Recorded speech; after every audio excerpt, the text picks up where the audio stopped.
Shalom, selamat pagi semuanya. Selamat pagi, Bu. Pagi, Bu. Pagi, Bu. Pagi, Bu. Baik, sebelum kita memulai pembelajaran kita hari ini, saya minta Ella Kristiani pimpin kita dalam doa. Baik, Bu. Teman-teman, sebelum kita memulai pembelajaran kita pada hari ini, marilah kita bersama-sama bersatu di dalam doa. Tuhan Allah Bapa kami yang berdalam kerajaan surga, terima kasih atas kasih Bapa, terima kasih atas setiap penyertaan dalam kehidupan kami. Sebentar lagi kami ingin memulai pembelajaran kami pada pagi hari ini. Tolong berkati sertai pembelajaran kami ini dari awal, pertengahan, hingga berakhirnya nanti. Tuhan Engkau lancarkan setiap prosesnya Bapa, kami serahkan seluruhnya hanya ke dalam tangan pengasihan-Mu. Haleluya, amin. Terima kasih Ella.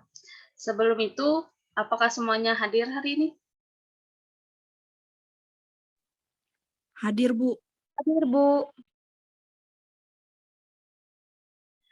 Baik, pembelajaran kita hari ini yaitu tentang multikulturalisme. Apakah kalian semua pernah mendengar atau membaca mengenai multikultur atau multikultural?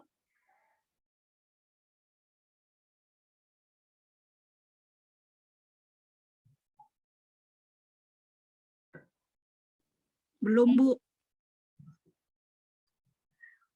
Oke, kita masuk dalam pengertian multikulturalisme.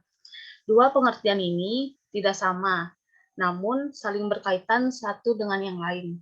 Ketika membicarakan mengenai multikultur atau keberagaman budaya, sekaligus pandangan dan sikap menyangkut keberagaman itu, multikultur atau keberagaman budaya adalah fakta dalam masyarakat di mana orang-orang yang ada dalam masyarakat itu terdiri atas berbagai latar belakang budaya, adat istiadat, dan kebiasaan, tingkat kehidupan, perbedaan geografis, bahkan perbedaan agama. Sedangkan multikulturalisme menyangkut pandangan dan sikap terhadap kenyataan multikultur atau keberagaman budaya. Konsep multikulturalisme tidaklah sama dengan konsep keanekaragaman dari segi suku bangsa atau kebudayaan yang menjadi ciri masyarakat majemuk.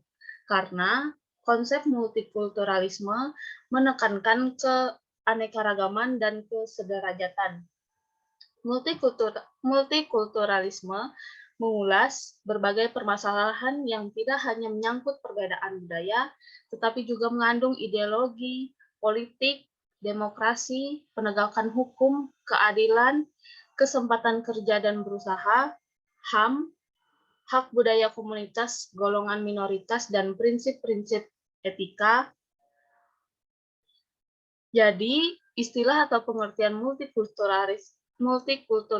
multikulturalisme adalah tuntutan untuk menerima serta memperlakukan semua orang di dalam berbagai perbedaannya sebagai manusia yang bermartabat dan makhluk mulia ciptaan Tuhan. Kemudian masuk ke dalam masyarakat multikultural Indonesia. Multikultural secara substansi sebenarnya tidaklah terlalu asing bagi bangsa dan negara Indonesia. Para bapak bangsa telah menyadari keberagaman bangsa ini dan kepelbagaian budaya yang pada satu sisi merupakan kekayaan yang patut disyukuri, namun pada sisi lain dapat menjadi sumber konflik. Oleh karena itu, mereka mengikat berbagai permasalahan itu dalam semboyan Bhinneka Tunggal Ika, yang artinya berbeda-beda tetapi tetap satu. Prinsip Indonesia sebagai negara Bhinneka Tunggal Ika mencerminkan meskipun Indonesia merupakan negara multikultural, tetapi tetap terintegrasi dalam persatuan dan kesatuan. Indonesia merupakan sebuah negara kesatuan dari banyak unsur. Kepelbagaian itu terlihat dari keadaan geografisnya, berbagai latar belakang sosial ekonomi, sosial politik, sosial religius, sosial budaya, dan lain sebagainya. kepelbagaian suku, bangsa, budaya, geografis, adat istiadat, kebiasaan, pandangan hidup, maupun agama dijamin oleh Undang-Undang Dasar 1945 dan Pancasila sebagai dasar negara. Apakah jaminan itu dengan sendirinya terbukti dengan kehidupan sosial kemasyarakatan?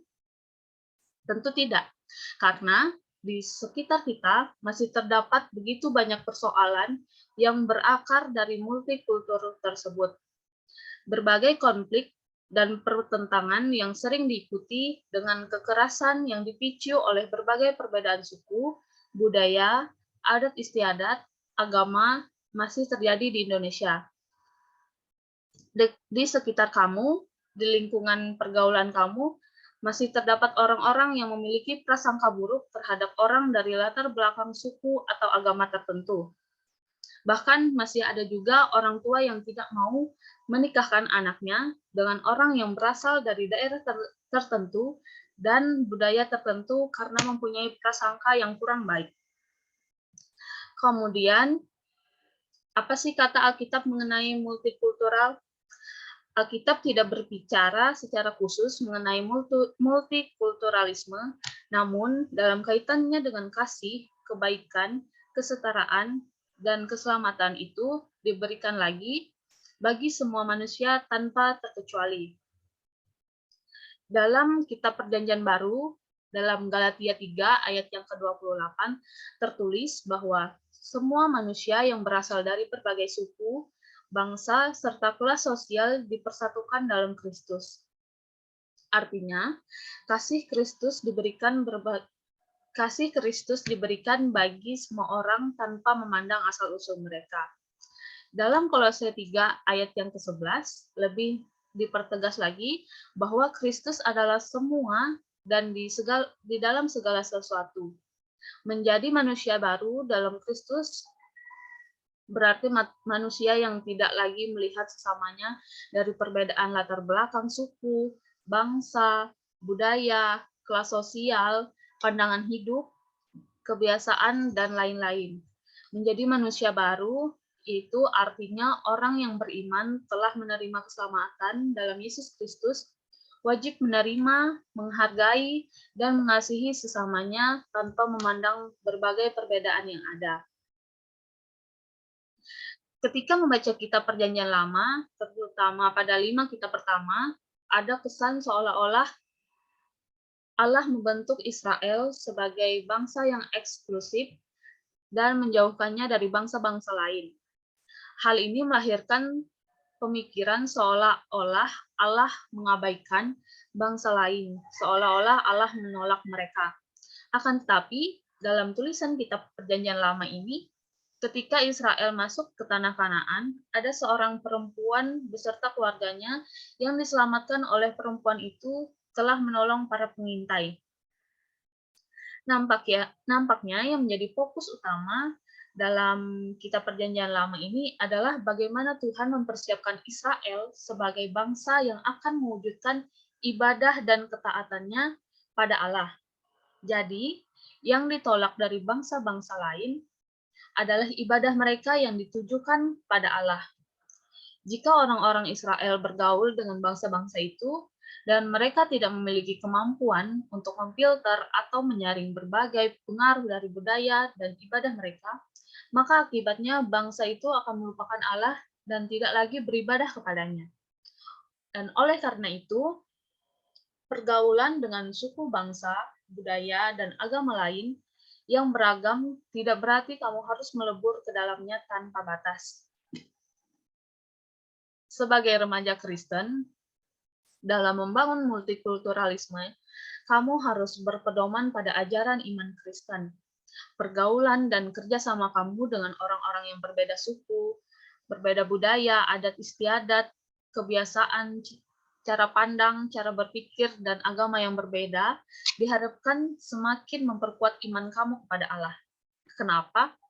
Karena dari keberagaman itu, kamu dapat merenungkan betapa luar biasanya Allah yang telah menjadikan manusia dalam keberagaman. Dengan begitu, kamu dapat menerima dan menghargai berbagai perbedaan yang ada. Yesus sendiri mengemukakan sebuah cerita mengenai orang Samaria yang murah hati untuk menjelaskan pada para pendengarnya mengenai siapakah sesama manusia dan bagaimana kita harus mengasihi. Cerita mengenai orang Samaria yang murah hati mewakili pandangan Yesus mengenai kasih pada sesama, bahwa semua orang tanpa terkecuali terpanggil untuk mewujudkan solidaritas dan kasih bagi sesama tanpa memandang perbedaan latar belakang. Solidaritas dan kasih itu tidak meniadakan perbedaan, namun menerima perbedaan itu sebagai anugerah dan dalam perbedaan itulah manusia diberikan kesempatan untuk mewujudkan kasih dan solidaritasnya bagi sesama. Oke, semuanya sampai di sini mungkin ada yang ingin bertanya?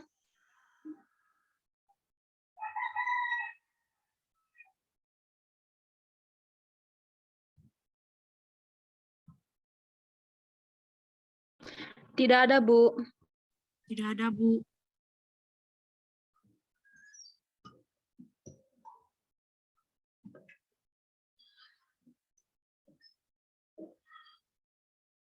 Allah menciptakan manusia dalam kepelbagaian suku, bangsa, ras, budaya, geografis, agama, adat, serta kebiasaan.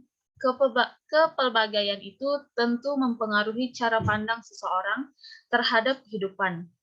Namun demikian, harkat dan martabat semua manusia sama di hadapan Allah. Oleh karena itu, setiap orang yang terpanggil untuk menerima dan menghargai berbagai perbedaan yang ada secara kritis dan rasional. Dalam bersikap terhadap kepelbagaian, acuan kamu adalah Alkitab, di mana kamu itu diajarkan untuk menerima dan mengasihi sesama tanpa memandang berbagai perbedaan yang ada. Kamu dapat membangun pertemanan dan persahabatan tanpa memandang berbagai perbedaan, namun disertai sikap kritis dan rasional. Artinya, menyaring hal-hal yang positif dan negatif berdasarkan ajaran Alkitab. Baik, kalau sampai sini tidak ada yang bertanya, Ibu tutup pembelajaran kita hari ini. Ibu minta Elsa untuk pimpin kita dalam doa. Baik, Bu. Mari teman-teman kita bersatu hati di dalam doa. Bapa yang baik, kami mengucap syukur atas kasih dan penyertaan-Mu di dalam kehidupan kami. Pada saat ini, Bapa, kami telah mengakhiri pembelajaran kami. Biarlah pembelajaran-Mu itu tidak berlalu begitu saja, melainkan boleh kami tanamkan di dalam kehidupan kami dan boleh kami terapkan di dalam kehidupan kami hari lepas hari. Kau juga memberkati guru kami, Bapa. Terima kasih Tuhan Yesus. Inilah seru doa kami yang kami alaskan dalam nama Anak-Mu yang menjadi Tuhan dan Juru Selamat kami. Amin. Oke, baik, terima kasih Elsa. Kita bertemu lagi minggu depan. Selamat pagi, Shalom. Selamat pagi, Bu. Terima kasih.